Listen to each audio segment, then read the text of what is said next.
ज्यांनी मला घडवलं ते कायम म्हणायचे, लढणं हे प्रत्येकाच्या नशिबी नसतं. जे लढतात तेच घडतात आणि जे घडतात तेच लढतात. आणि म्हणून काय की वयाच्या आता 72व्या वर्षापर्यंत लढाई चालू आहे. कधी देवेंद्रशी, कधी अशोकरावांशी, कधी प्रतापरावांशी. दादा आम्ही तर एकाच काळामध्ये आमदार झालो. दादा नंतर झाले माझ्या 5 वर्ष. माझ्या विधानसभेचा प्रचार संपून भास्कररावच्या प्रचारासाठी मी बिलोलीत आले होते.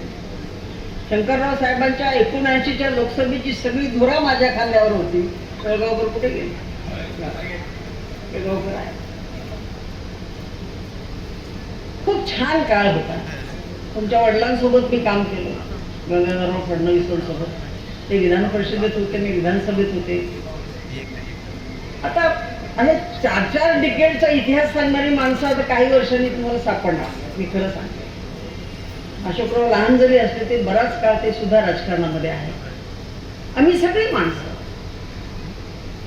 एका विशिष्ट पिढीच्या आणि विशिष्ट संस्काराच्या मध्ये आम्ही घडलो. प्रतापराव असते, प्रतापराव तर शंकररावांचे एकदम बारके होते. प्रताप बाजूला बसल्याशिवाय, मोहन बसल्याशिवाय ते कुठे गेले? शंकररावजी जेवतच नव्हते. आणि मी जावी मुलगी, तर 7वा भाऊ होता, त्याच्यामुळे 6व्या पोरीचे लाग नंतर कमी झाले. पण जे संस्कार शंकरराव साहेबांनी आमच्यावरती केले, शामराव कदमांनी केले, बारडकर बापूंनी केले, गंगाधररावांच्या कडे बघितल्याच्या नंतर आयुष्यातलं सुखदुःख किती संयमाने घेता येतं याचं मूर्तिमंत उदाहरण म्हणजे गंगाधरराव कुलकर्णी. त्यांच्या वाड्याच्या पांढऱ्या मातीला खेटून गाडी सुद्धा कोणी उभं करत नव्हतं. थोडा प्रचंड धाक गंगाधररावांचा होता. ओठात काय आहे, ओठात काय आहे यावरून गंगाधररावला मागता कधीच आला नाही कोणाला. ते हसतात कुठे, बघतात कुठे, फक्त नांदेडच्याच लोकांना माहित होते. एवढा रूपसंपदा असलेला रूपसंपन्न माणूस राजकारणाच्या नाना काळ स्वतःच्या अंगात असून सुद्धा कधी पराभव झाला तर त्यांनी स्वतःचा चेहरा सुकू दिला नाही.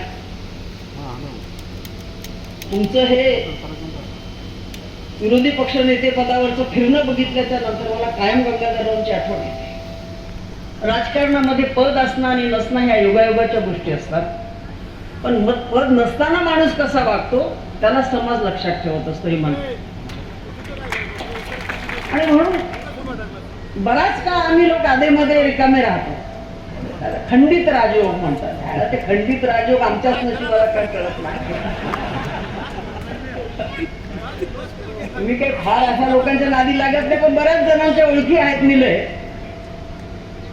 खंडित राजयोगामुळे आम्हाला बराच काळ असं अवलोकन करायला मिळतं. मी जातीची पत्रकार आहे. लोक जात सांगतात मी शामराव कोळी मराठा आहे, मी देशमुख आहे, फलाना ढेंका आहे. मी सांगते मी पत्रकार आहे. एकदा शरद पवार मला विनोदाने म्हणाले, तू आहेस तरी कोण? तू पत्रकार म्हणून तिथे पहिल्या लाईनीत असतेस, स्त्री म्हणून पहिल्या लाईनीत असतेस, आमदार आहेस, खासदार आहेस, केंद्राची मंत्री आहेस. म्हणजे साहेब सगळे तुम्हा लोकांचे आशीर्वाद आहे.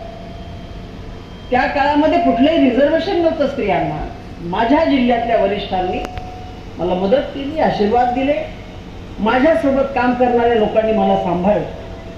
एक वयाच्या 23व्या वर्षी राजकारणात आलेली मुलगी 23व्या वर्षी नगरसेवक झाले, नंतर आमदार झाले, नंतर नांदेडची खासदार झाले, त्याआधी राज्यसभा.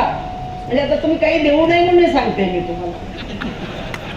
4 वेळेस लोकसभेमध्ये काम केलं. कारण ते बीजेपीत फार मोजतात. तुम्ही निघाले आमच्यातून, आम्ही इथंच आहोत. 2009 पर्यंत लोकसभा हिंगोलीची का नाण्यावरून हाकलून दिलं मला. 91ला मी निवडून आले. 96 पर्यंत राहिले. रणजित तू लहान आहेस पण तुला सांगते, बाकीच्यांना सगळं माहित आहे. 96ला गंगाधरराव नंतर माझ्या नंतर लढले. गंगाधरराव खासदार झाले, मी हिंगोलीतून खासदार झाले. नांदेडवाले म्हणायचे आमची बाई आम्ही हिंगोलीला पाठवली. हिंगोलीवाली म्हणायचे आमच्याकडे काही माणूसच नाही तर बाबा बाईच येऊन उभी राहिली तर राहिली, पुन्हा 2-2दा 3-3दा निवडून यायली. हे का मी सांगते, ज्या संयमाचे संस्कार आमच्यावर झाले त्या संस्कारामध्ये सगळ्यात मोठा भाग माननीय नामदार शंकरराव चव्हाण साहेबांचा.